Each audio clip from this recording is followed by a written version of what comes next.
Good morning, everyone. Good morning, everyone. All right, much better.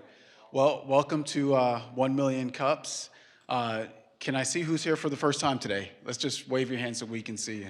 All right, we've got some first-time visitors.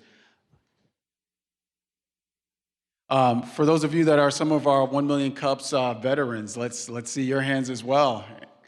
All right, welcome again. Anyone, let's see who's been here more than 10 times from those 1MC veterans. All right, we've got some candidates for the Mug Club today. We'll be keeping an eye on you, so you better ask good questions, huh? All right, so for those of you that are here for the first time, 1 Million Cups is an entrepreneurial program created by the Kauffman Foundation. And essentially what we do is we bring up two presenters, two entrepreneurs. They'll come up for 6 minutes and talk about their journey. We'll actually then open it up to Q&A to the audience for about 15 to 20 minutes. But we also have a group of panelists here that we have help lead us in the Q&A. I'd like our panelists to just stand up, say hello today, tell us who you are very quickly. Good morning, I'm Grant Gooding. I have a little marketing firm here in town called Proof Positioning, where we use consumer insights analytics to help entrepreneurs take the guesswork out of how to differentiate themselves. My background is in mergers and acquisitions. I'm an accredited expert in business valuation, so those are the two areas, apart from brand positioning, where I will be able to provide value today. Good morning. My name is Jerry Glazer, former executive with the telecom company here, but also started 3 different companies before we called them startups. So anyway, and looking at a couple more. Thank you. Thank you. And for those of you that don't know, I'm Milton, one of the organizers. I'm here with Courtney, Toby, Britton, and Brian as well. Before I bring up our first presenter, hey, Dave, we're actually going to switch gears a little bit. Instead of playing this video now, we're going to go with our first presenter. I'd like to bring up Beck to the stage, who is going to come and present an app and a web platform that helps trucking companies reduce paperwork and function more efficiently. Let's welcome Beck.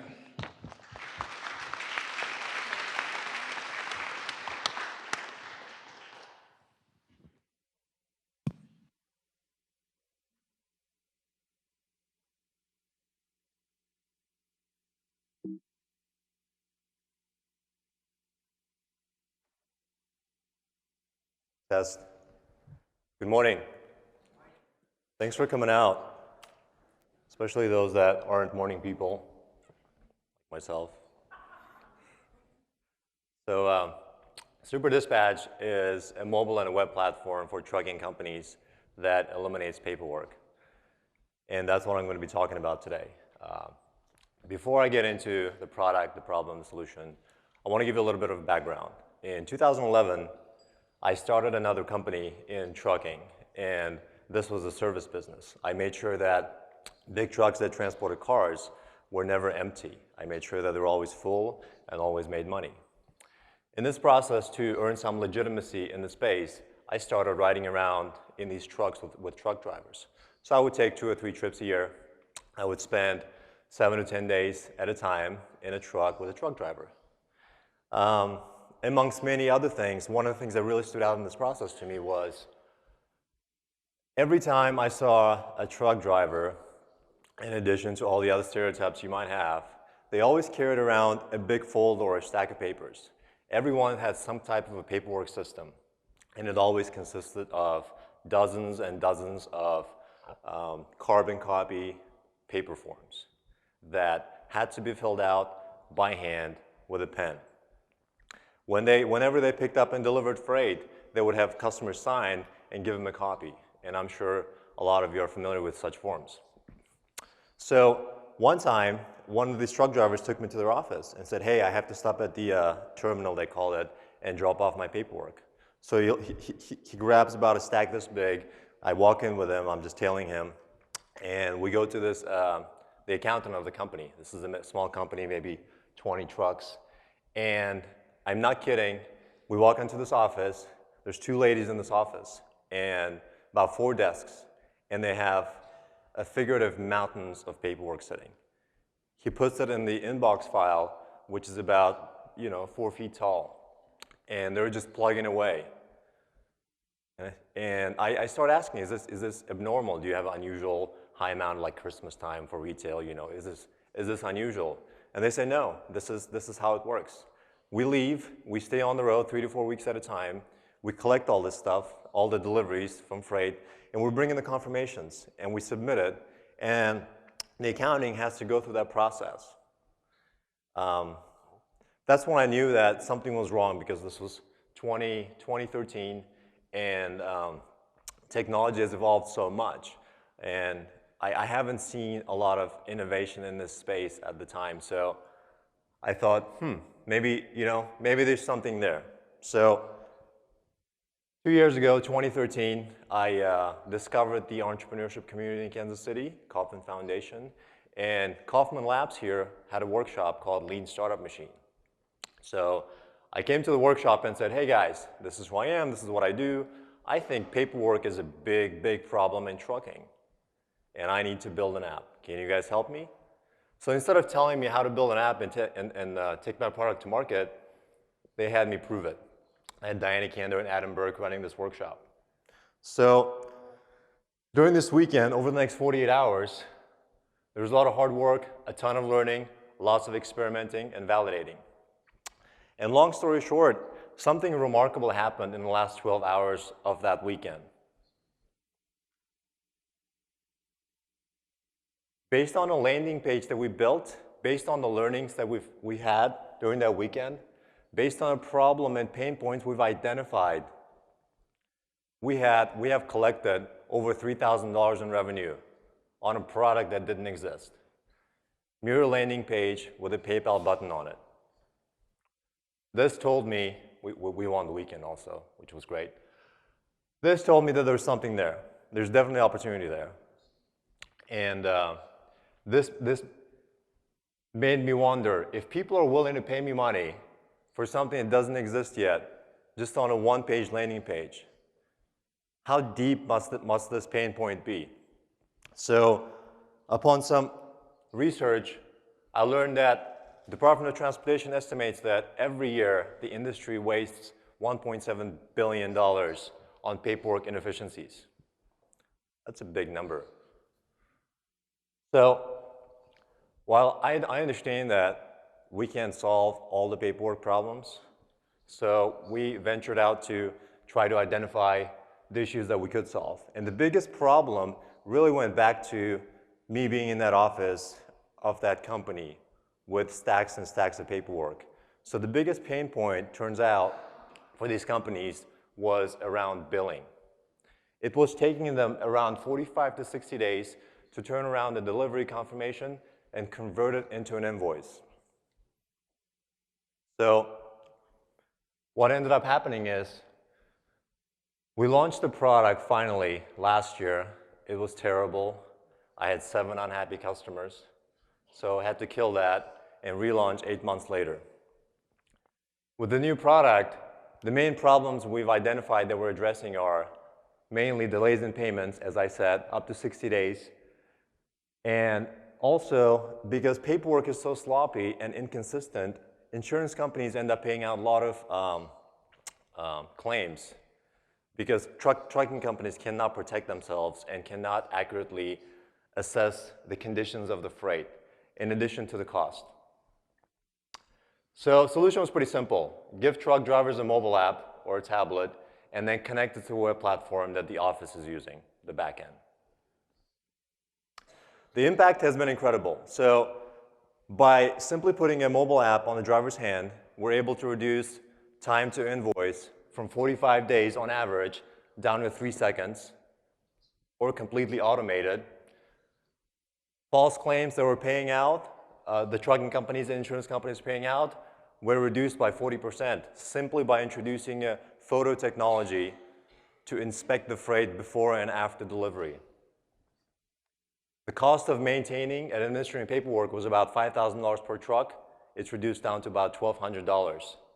And all done with 0 sheets of paperwork per year.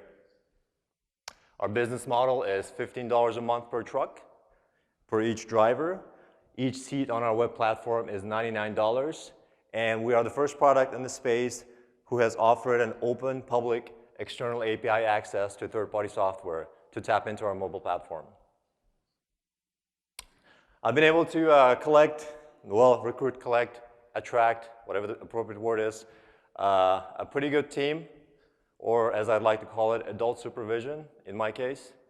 So the two ladies you see are from the Fortune 500 companies, both held executive positions. They're helping us scale.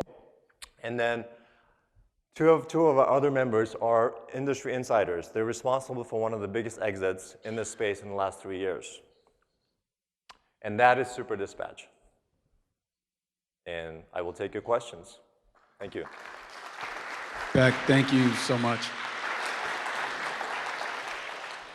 Go ahead, Grant. We'll give it to you. Beck, what's up, dude?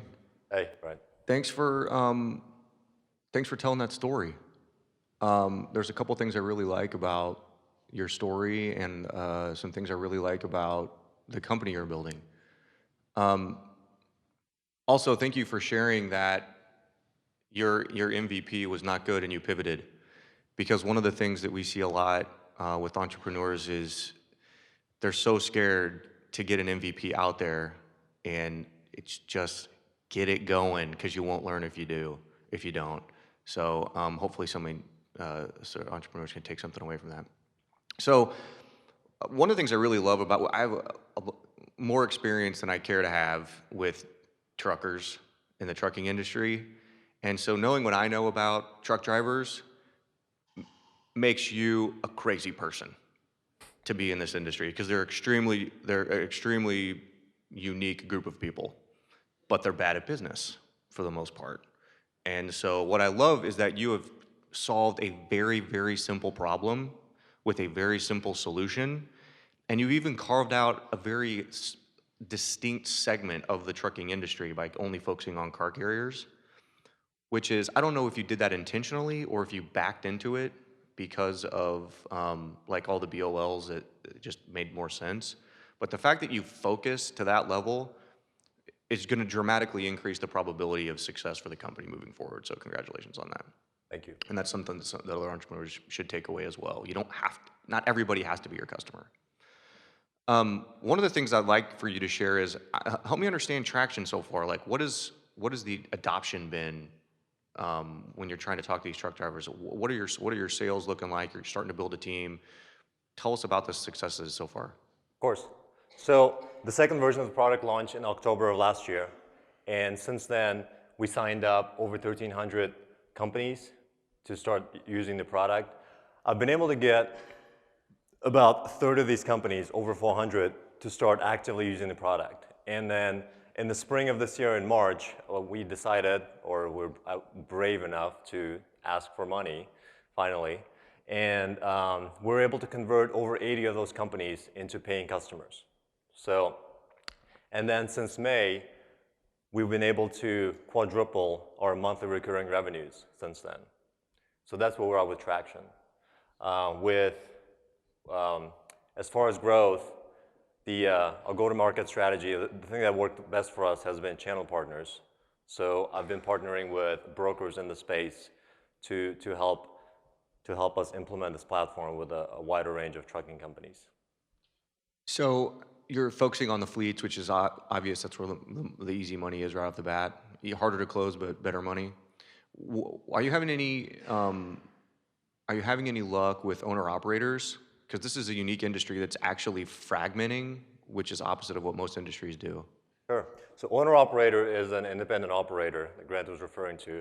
A one-person show, owns the truck, operates the business, and a fleet is a company with multiple trucks. We have learned that owner-operators are the biggest pain in the ass to deal with. And we would only make $15 a month from them, and it's really not worth it. So we're giving away the mobile app, the basic version, for free to all the owner-operators, and we're exclusively focusing on fleets of 20 or less trucks, which make up 93% of the space. So a primary target are fleets, and owner-operators, we need them. They make up about 32% of the market. We need them to build our critical mass, but we don't need them to make money per se. Does that answer your question? Right. Great presentation. My question happens to do with when you go in to sell this concept, because it is a unique industry and they're used to doing things the way that they've done them forever, you know? How do you get them to see that the problem is big enough that they're willing to take a chance to do something different?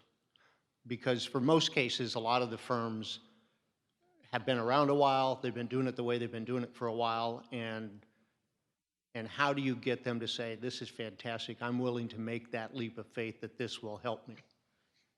It's a great question. Two things really stand out when talking about how to get them to adapt this new technology. And you are correct, the bigger the organization, the harder it has been to get them to implement change. So I think it really comes down to two things. One is, how deep is the pain point? Like, how bad of a problem does your customer have? Are you offering them a vitamin, or, is it something that addresses a deep pain point like migraine?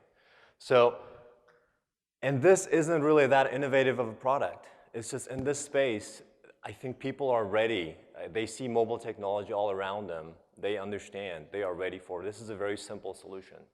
This isn't, and when you talk to them and you talk about money, like for example, this is a good example. In the beginning, I would go into a meeting and I would say, hey, save trees, save the environment, use an app. Nobody cares. Hey, get paid faster, now we're talking. So if they're able to get their employees, dispatchers, accountants, and drivers to easily adopt the technology, which we made it super simple, no more than 1 or 2 buttons per page, just keep it super simple. So that's really helped out a lot. We want to also open it up to the audience for questions. I think you had another one. Go ahead. I was just going to say, follow up, how long does it take you to get from, hey, I've got a deal for you, to them saying, yeah, we're willing to do it? Okay. Roughly, what's that time frame? Our sales, I know it's different for every company, but roughly. Our average sales cycle has been 2 weeks for fleets of less than 20 trucks. Implementation process is more like 6 to 8 weeks. We've got a question here in the middle. Of course. Congratulations. Couple of questions. The first one is your app across all platforms? The second one is, I know that there are a lot of enterprise solutions for the trucking industry that manages not only this aspect, but lots of other things, including keeping track of their trailers and maintenance and fuel consumption and so forth. How do you see this fitting in with those enterprise solutions? And are you worried that when the big guys see how you're successful, that they might scale down to a solution that integrates with the enterprise system and yet is more phone-based as you're doing? That's a great question, thank you. We want to focus primarily on automating the paper forms around shipping freight, such as bill of lading and invoicing. So we want to focus on that and billing only. When it comes down to large organizations, I think that it really isn't an issue. When you think about large organizations are great at operations and running fleets. They're not essentially technology companies. It would take them so much time and resources to try to build a product such as this. It took us 2 years to get this far with a team of about 8 developers. So I think, contrary to that, a larger fleet would see a benefit in this. This isn't a competing product so much. We're building this platform with open access. This is why we offer the API to existing players in this space. We want to say, you have done a great job building web platforms that do everything for trucking companies. We love that, but you have no mobile. Let us plug in to your existing platform, make it stronger. We have a question against the wall over here. I appreciate you opening up your failures in the process to us, and as Grant mentioned, I agree, getting that MVP out there was important, and oftentimes as entrepreneurs, we're afraid to take that step. We jump to the scale process before doing the MVP process. You mentioned that it was a complete, I don't know what your words were, but a flop, a failure with it. And I'm wondering whether A, you're being too hard on yourself, or B, if there was something you skipped in the process that looking back you wish you would have done differently to make that MVP better so you didn't have to sit 8 months redoing it. And I'm not suggesting it should be delayed, but was there something that we can all learn from that process of creating the MVP? Not really. I think this is hard all around. I don't think there's such thing as getting it right the first time, or the second time, or the third, or the 10th. I still face tons of challenges. Somebody could come in and say your product is still garbage.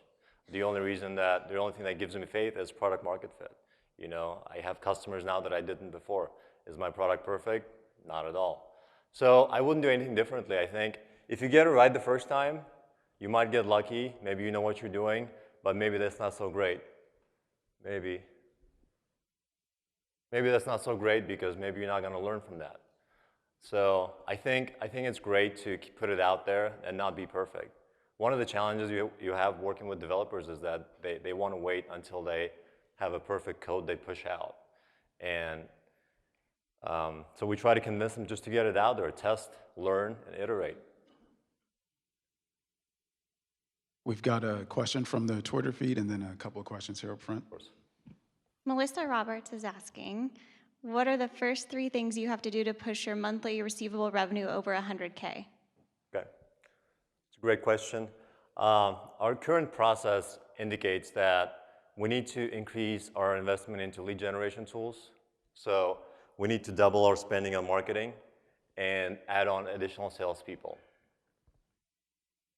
Thank you. We've got a question here in the front. Kind of piggybacking Melissa's question, when you add salespeople, do you have a profile of person you're looking for? Like, what does your team look like as you scale? If you grow 10x, then 10x, then 10x on each of those, how does your team change, and what else are you looking for? That's an amazing question. I really wish I had an answer for that. One of the things I'm struggling with right now is how do you grow your team? We're about 12 people total right now. How do I go from 12 to 24? To be honest, I really don't know. It's one of the things I'm trying to figure out. And if you do know how to grow teams and scale software products, I'm all ears.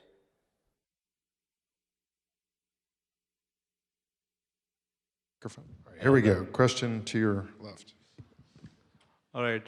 So first thing, your name, you say dispatch. So do you actually have anything to do with dispatch systems?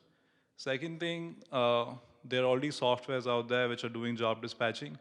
So do you think that people would need, would it be better to aggregate everything on one software?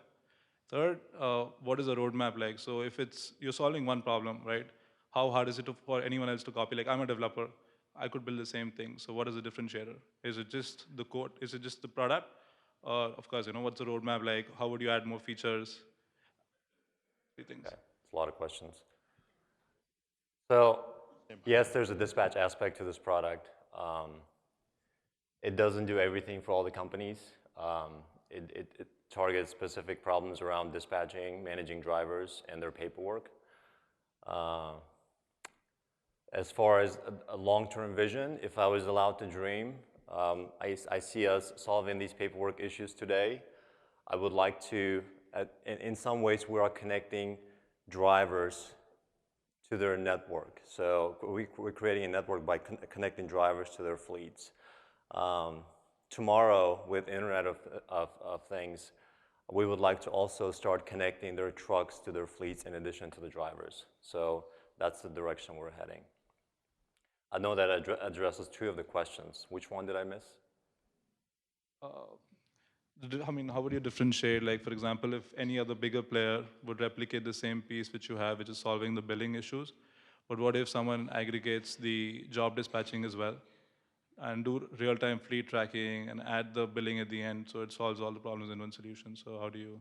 A lot of people bring up bigger players. I really don't think, you don't have to worry about the bigger players. Bigger players have bigger problems of their own. You do have to worry about the smaller players that are emerging and other startups, other competition. So again, I'm really not worried about the bigger players. If they do it, if they get away with it and then I'm dead tomorrow or my business is, that's fine. So as far as competition, yes, we have about 4 or 5 other companies that are competing with us right now. How we're different? I'd like to think that we're philosophically different on how we build product and how simple we are. How we choose, like Grant said, I think what makes us different is how we choose like one direction and just focus on that, be best that we can in that one direction instead of trying to be everything for everyone. Okay. In different words, what I want to say is that biggest companies aren't the ones I have to worry about. It's the little guys I have to worry about, the competition.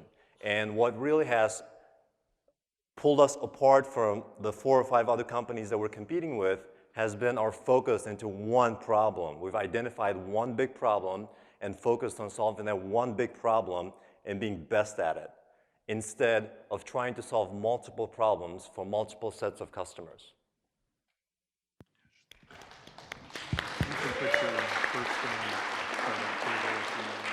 Excellent. We've got a question here in the middle in the back for you, Beck.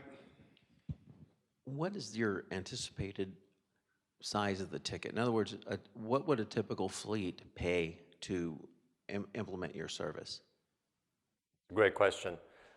Started with, we're averaging about $26 in May.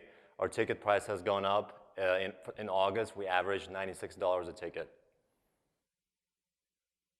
So ultimately, I think at this rate, the ticket price is going up, but I think it will probably, at this rate, plateau at around $1,200 a ticket. Another question here in the middle.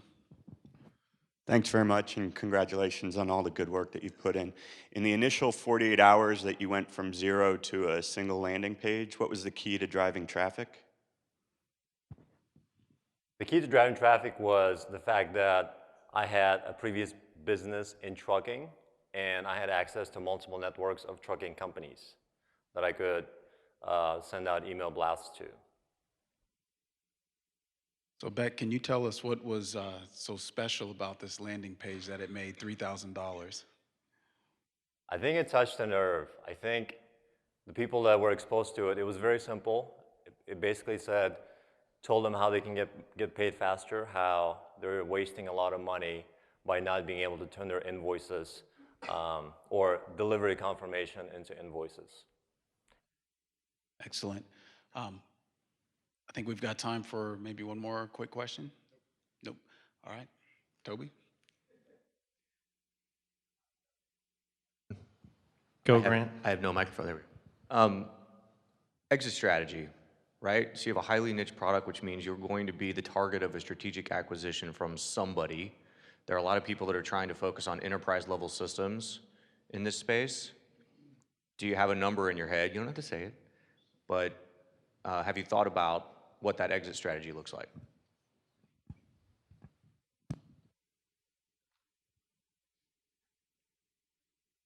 What does it look like? I don't know. It has a lot of zeros. I know that.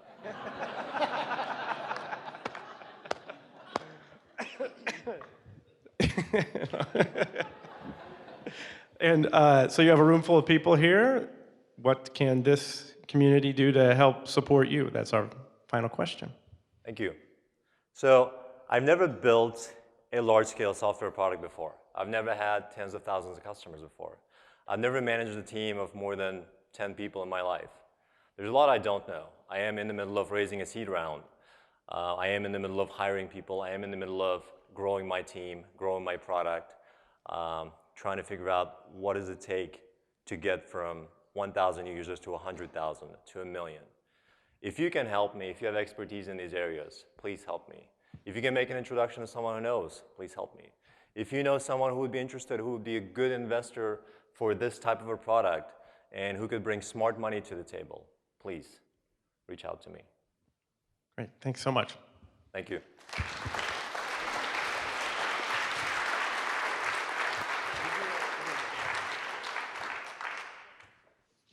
All right, as we get ready to, Milton, you go. Oh, are we able to do that now? All right, we're not going to do it at the end. We're going to do a video now. I'm ready. This is for the pipeline.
Were we supposed to be up dancing during that video? You weren't?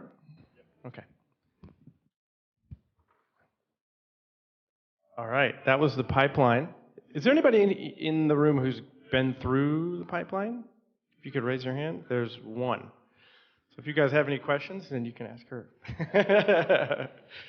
All right, before we get started with the second presenter, we're going to do a quick mug club. If you could raise your hand again if you've been here like, we'll say more than 10 times. That would be great. Anybody? More than 10 times? More than 10 times? All right. All right. Milton? Yes. I think we met in the parking lot this morning, oddly, so it's not a coincidence I'm standing here. No, I'm just kidding. All right, stand up. Tell us your name and who you are, why you come to 1 Million Cups. Okay. My name is Tim Parr. I work for Verizon, so I don't know if that's, the Sprint thing. But I actually come to 1 Million Cups a lot because, as mentioned before, the Internet of Things, the small startups, the innovative, thinking, and how they can be implemented, like within the vehicles or within the Internet. Well, thank you, Tim. Thank you. Welcome. And enjoy your mug. All right, and we're going to get started with our second presenter. This is Lee Bales with Vinyl Shirt Club.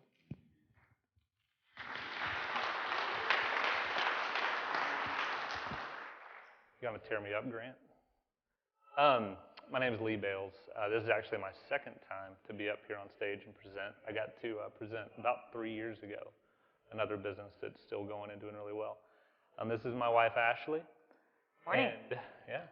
And we are Vinyl Shirt Club, which is a really simple concept we wanted to show you guys today. Vinyl Shirt Club sends out every month a unique record store tee to our members.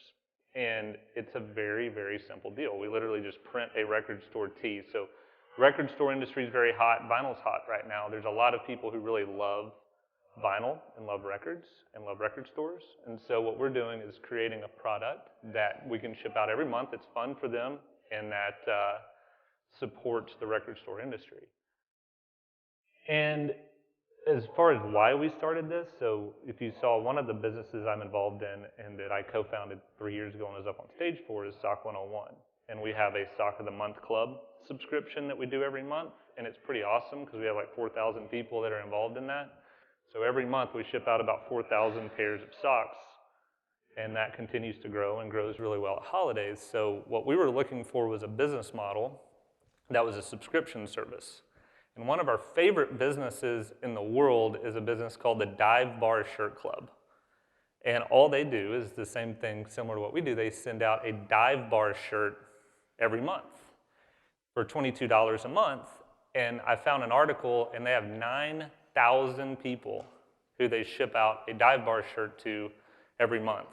So if you do the math, that's $2.4 million a year in revenue. And it doesn't cost $2.4 million a year to print that many shirts. So they do make a lot of money. And they're both kids from West Texas that did this. And Ashley's from Dallas and I'm from East Texas. So we thought if a couple West Texas kids could do it, an East Texas guy and a girl from Dallas could surely do it. So what we did was we looked for an audience. We looked for a community of people that we could serve, that we could find something that they would like. We found out that record store tees were actually very difficult to find. Most record stores are still independent businesses. They do sell shirts, but they don't necessarily sell them to a large audience. So if you want to go find a cool record store shirt, you actually have to go there, buy it, and a lot of them are actually kind of low quality. We saw it as an opportunity not just to ship a shirt, but to actually promote record stores and independent record stores that are out there. They are still kind of one of the last mom and pop types of businesses in the United States that are making a comeback. So part of what we're doing is we're attempting to keep that vinyl boom booming. Local ties, we're working with Bandwagon Merchandising and the Crossroads, who they are awesome if you ever need t-shirts printed, to do our t-shirts, and then we're actually featuring a local record store in November. I loved what Beck talked about because we did kind of the same thing as he did as far as our launch. We had this idea 2 months ago, maybe? Yeah, probably a little over 2 months ago. A little over 2 months ago. And 3.5 weeks ago, we put up a launch page. And in a couple of weeks, we gathered about 2,000 email addresses. And so we thought this was probably something we ought to launch. And we launched it on September 15th. We've never printed a t-shirt. We've never spent $1 on anything other than marketing to drive people to that landing page. And in 3 days, we sold a little over 200 memberships, and it was about $10,000 in revenue. So we've got enough in the bank to cover shirts for like the next 3 months. So that's what we did to launch. And so we literally went from concept to creation in about 6 weeks. That is us. It's very simple, but that's us. Babe, you want to throw anything in? No, I think you covered it. I think just be open to take any questions and just appreciate the opportunity to get in front of you guys. Thank you, guys. All right, we'll start with some questions from the panel. And there's a record 2 minutes and 30 seconds left on the clock, which is the first time in history that's ever been done. And 1 million Cubs. It's really not much to more Hey, to that's talk it's about, not really. complicated, right? Exactly, that's what we do. The tireless Lee Bales. Figures Yeah, I'd see up thanks, there. man. So when I was first introduced, right, I went to the landing page and I'm like, where the hell are the shirts? I don't see any shirts. And I'm like, kind of cool. So the only reason I think this might work is because SOC 101, you're ahead of the market, right? It was like perfectly timed. And are you doing it again? Right? I'm looking at this, I'm like, how many people, like, I like vinyl. I order my vinyl online, right? Just because there's not a lot of vinyl stores. So do people really care? Do people give a crap about a vinyl store? More than you would ever imagine. Yeah, when we launched this, we started getting a ton of feedback. So I think we sent out one email to like 1,200 or 1,300 email subscribers and got about 200 emails back as far as what their favorite record store was, what they wanted to see on the shirts. Most of them had multiple places that they wanted to see. A lot of feedback, and you've talked to some of them as well as I have. I would say that was probably one of the most shocking aspects of launching this or beginning the process of launching it, because when I was talking to Lee and he was mentioning, hey, we should send out a survey or maybe we should do an email blast, try to figure out some record stores that people are interested in. And I was thinking, if I like vinyl, which I do, I don't necessarily have like my favorite, or if I'm traveling, that's not the first place that I go. And I was shocked and overwhelmed with the feedback. People instantly sending emails with 10 or 12 saying, these are the 10 I can think of off the top of my head, and I'll send more. And so it was incredible. Actually, it actually really helped us to dial in to where we should focus, grabbing a logo, who we needed to talk to. So listening and gathering that feedback was a huge piece of it that I'm really glad that we did. So I know you know how to do this because it's a similar model, right? So I think a more appropriate question would be, what have you learned from SOC 101 that you're going to apply to this that you think is going to be different? So with SOC 101, we started with men's socks. We also have women's socks now, but that's a very broad audience that includes everybody who wears socks. I know that we didn't exactly invent the socks, so most of you probably have them on. It's just a very broad audience. So what we did with this one was we were looking for a very defined audience that we could serve, a community that we could build. That's the number one difference, I think, is we narrowed down the focus on people who really like record stores. And what we found using Facebook is that the audience that I dialed in for this was about 2.3 million people. And we reached 100,000 of them as far as impressions go with the first ad we ran. And out of that, we had about 6,000 people click through to our landing page and about 2,000 people put their email address in. So I think there is a big market there, but again, pretty well defined is the main difference. Have you been able to, so from the supply side of it, right? So you have a finite supply, right? And maybe it's growing, but it's not growing at a very large rate. So theoretically, it's reasonable to say that you're going to run out of designs. So what's going to happen when that happens? So we're only shipping one shirt a month, so that's 12 a year. For everyone who's done math ever. Sorry, didn't mean to insult y'all.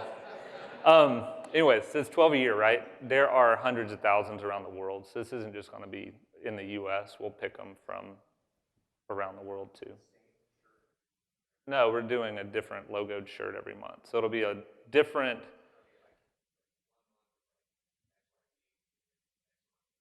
Yeah, yeah. So he was saying 1 month will be XYZ record store, next month will be ABC record store. So we really don't run out of supply. Yeah, there's tons around the world, and we've been in contact with a lot of them, and a lot of people are really excited about this idea.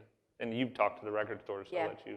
That's probably been one of the more fun pieces of it, is just honestly hearing their story, and they have great stories, and they want to tell you all of them.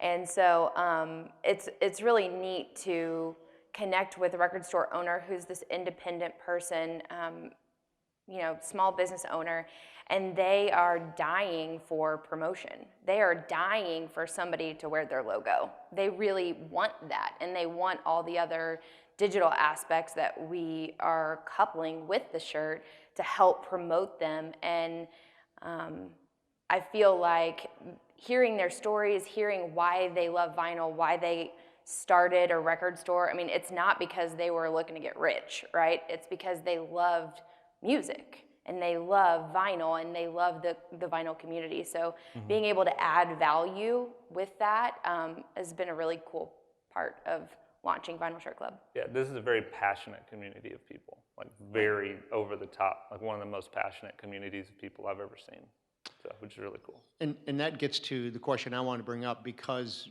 you have an audience that is passionate about it. What kinds of other things, if possible, can you add to this line that will tap into those people?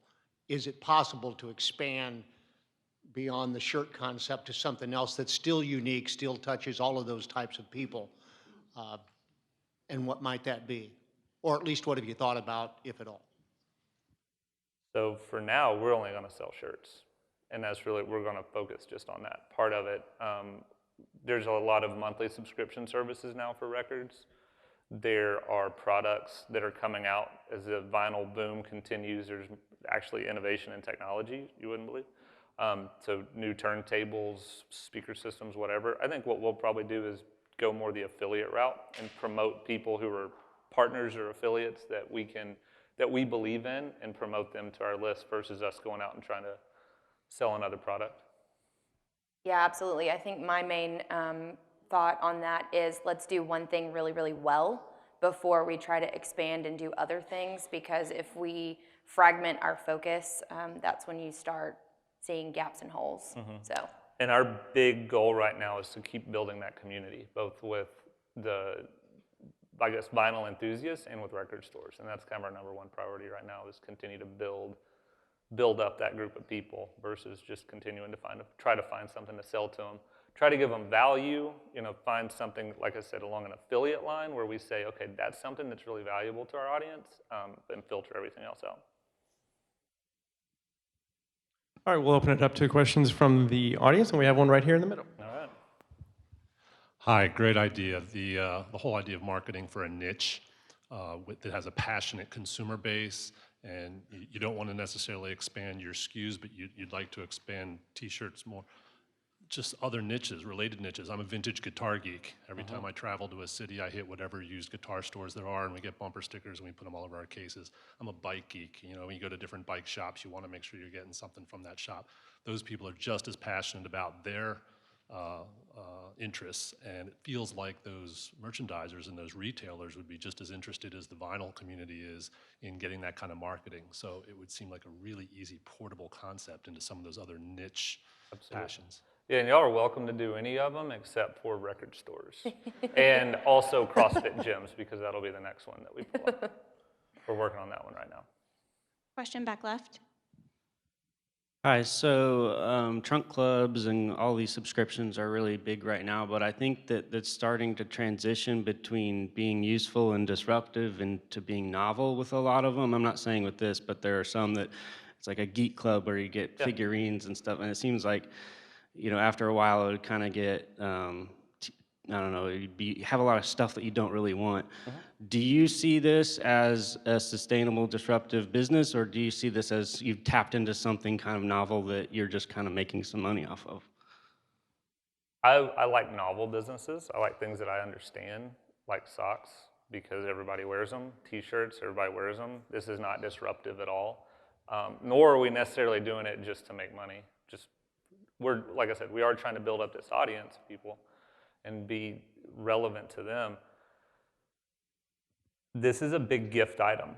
What we found with Sock of the Month Club is that not very many people, how many people actually are in the Sock of the Month Club? There may be none, but I know there's at least a couple. Okay. Did you buy it for yourself? Yes. Brian, did you buy it for yourself? Yes. Man, y'all are the anomaly. I tried to get in the club. They wouldn't let me in. Most people, I would say 70 to 80% of them are given as gifts. Most people aren't buying it for themselves, so it is novelty, and it is designed to be novelty, and designed to be more of an item that you would gift, where you're giving something that continues to give month after month after month. Got a question up front here? I think he just called you selfish, Brian. Well, he knows. Amazing job coming up with the niche. I had a couple questions. They're both related, though. One of the things you talked about was 100,000 people driven to your from a single ad. Was that a Facebook ad? And then the other question, you said initially you sent out 1,200 emails, which is what led to those 200. Where did that email list come from? Do you want me to take that one? Either or. You can go for it. Okay, it was a Facebook ad, and that was something that Lee worked really hard on, and the 1,200 emails that we garnered were from a single landing page that was created trying to figure out if there's actually going to be some interest. So we started at 0 and put up the Facebook ad, and basically it was like, hey, interested in vinyl?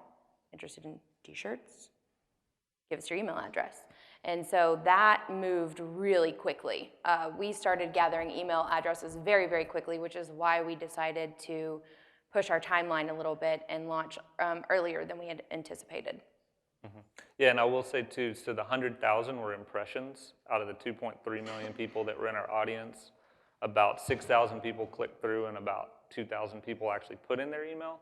So we converted 10% of those, or a little more than 10%, into actual customers by the time you take into account bad emails and unsubscribe rate and stuff. So, yeah, everything that, like if you're targeting an audience, everything that I would do would be through Facebook, because nobody's searching Google for that. Yeah. Hey, we got a question to your right. No. All right, a couple things that popped into my head.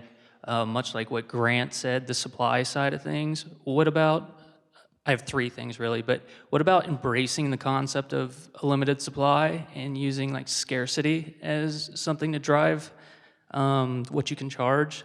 Second thing is, these people tend to be kind of old school and retro, so I was thinking, why not incorporate something like a sales letter, but not a sales letter, but something like that, but a physical story about the said vinyl company that comes in the box, right? Something that really kind of attaches emotion and a story behind it, so when people stop and ask them about the shirt, they got a story, because they probably haven't been there, right? But they want to be plugged in, right? You want to be hip, cool, and everything else. So if you got that story, you got ammunition and can start up a conversation with another audiophile. And then last but not least, the question I have is more kind of like financy, and it is, what's your long-term value to customer acquisition ratio? Okay, I'll take the first 2 are great ideas, because we're actually already doing those.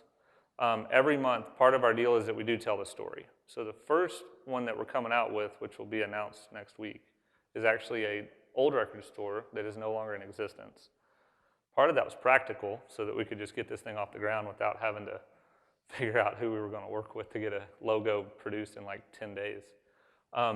So what we will do is we will send out and tell the story of that record store in every record store going forward. We've also considered adding in like an audio interview with people that will host potentially like in a podcast format. But yeah, our number one goal really when it comes to record stores is to share their story. Scarcity comes in that we only release it once a month, and once it's gone, it's gone. We may have a few left over to sell afterwards, but we don't want to have any inventory. No inventory. So it's very scarce. Number 3, I don't know what you mean. I would, sorry. Though I would maybe phrase it and say like customer value to, I don't know, lifetime value we don't know because that'll yet to be determined, but we're really looking for how much is it going to cost us to convert someone into a customer, and then we'll get the data for what their value is to us over time, if that helps at all. We don't know. Question in the back. Yes, what type of demographics are you looking at, or people you want to reach? Are you going after the Xers or the millennials that don't know what vinyl is? What do you think? Are you going after the baby boomers who have gone into stores, they grew up with it, they didn't get their music online, more of a nostalgia? What group, again, there's a lot of baby boomers out there. Are you reaching those people, or what direction are you going as far as your list of people you're contacting? So that's a great question. I just this past week was in Texas for work, and I'll kind of give you a little bit of a story, but hopefully it'll answer your question. The Dallas Public Library in their central building was having a massive fire sale for vinyl, right? And so they had 6, 7, 8 duplicates of all these LPs. So they were advertising like crazy. Hey, we're selling albums $2 an album. Come, an early bird at 5:30, 6:30 to 8. So I'm like, yeah, I'm in on that, right? $2. What can I dig through? So I go, and I have no idea what to expect as far as demographics. And there is everything from the 20-year-old, just, I don't know, maybe he has only $2 in his pocket, to, older kind of baby boomer people rolling around with their milk carts on a leash. Like, I'm digging this, man. I'm taking my 25 albums. And it was awesome because I feel like vinyl brings together the younger and the older generation. Music does that. It's universal. And that's one of the cool pieces of this. So I feel like we're not going after one specific demographic. We're going after the vinyl lover. And that could be a 22-year-old, that could be a 50-year-old, but if they wear a t-shirt, we want them. So gifting and that kind of thing might be for the maybe a little bit older crowd. And I feel like your 20s, 30s, they're totally into t-shirts. Who doesn't love a good t-shirt that they can rock? So we're not going to discriminate. Yeah, and I would also say what percentage of t-shirts are we shipping out that are men's versus women's? Like 85 or 90% men's? It's like 80% men's shirts to about, 80-20. Question in the back. Yes. Hey, Lee. What's up? Can you turn around so we can see your back? Just shortly. There's nothing on there. Do you carry men's sizes? What do you I'm mean? joking with the t-shirts. Oh, yeah. I was just asking that because you didn't have one of your t-shirts on. We don't even have them printed. Yeah. That's an iron-on This transfer. is an iron-on. Yeah, we hadn't printed. I mean, like literally, I did like what Beck said. He didn't have anything. He put up a landing page. He got money. That's kind of what we did. So yeah, there's nothing on there to buy except for the idea of a subscription. This is a success story for the term vaporware. Yeah, but we're going to fulfill stuff, right? I mean, this is not like we just did something and we're not going to do anything. Have you thought about using cotton shirts instead of vinyl? It's funny because there is vinyl printing. Yeah, we're actually using tri-blend. So. I have a question. No. There you go. I guess compare this to your experience with Sox 101. I look at the vinyl t-shirt and I think, for the people that are monthly members, how many of those shirts do they actually need? Are they going to be members for a year, 2 or 3? Does a normal person would want to have 20 of those shirts in their closet? And how does that compare to the Sox 101 experience? Do you find people that every month never cancel membership? And what's your expectation on how long people may or may not stay members of this? We don't know. We know that t-shirts, one of the things I like about t-shirts that I would say is that they're more visible. You know, like your socks are probably covered up right now. So this is a little bit more of a visible thing. One of the things that we did, which is a change, is I added in an option to where people they could back their membership off to, let's say, every 60 days versus every 30 days in an effort to increase customer retention. Because t-shirt drawers and sock drawers get full. I would imagine, you know, like with Dive Bar Shirt Club, we did it for a few months. T-shirt drawer got full, stopped. You can start back up. This has an account functionality where people can just manage their account, jump back in. If they like this shirt for that month, they can just jump in for the month and get it if they really want it. So, you know, I don't know what the retention rate is going to be. I would imagine it's probably in the 6 to 9 month range. Our final question for you today, what can we as a community do to help you? Well, if you like what we're doing, you could always subscribe, which is awesome. And then also spread the word about what we're doing. You know, if you know of any record stores or anyone that you think we ought to reach out to, we'd love those contacts because we find just jumping on the phone with people is awesome. What else do you think? Anything? Yeah, absolutely. Any feedback you have, we will take it because, again, this is the beginning of the launch. And I'm sure any of you can think not too hard and know somebody that loves vinyl. So it is a great gift. Christmas is coming. Okay, thank you so much. Thank you for presenting.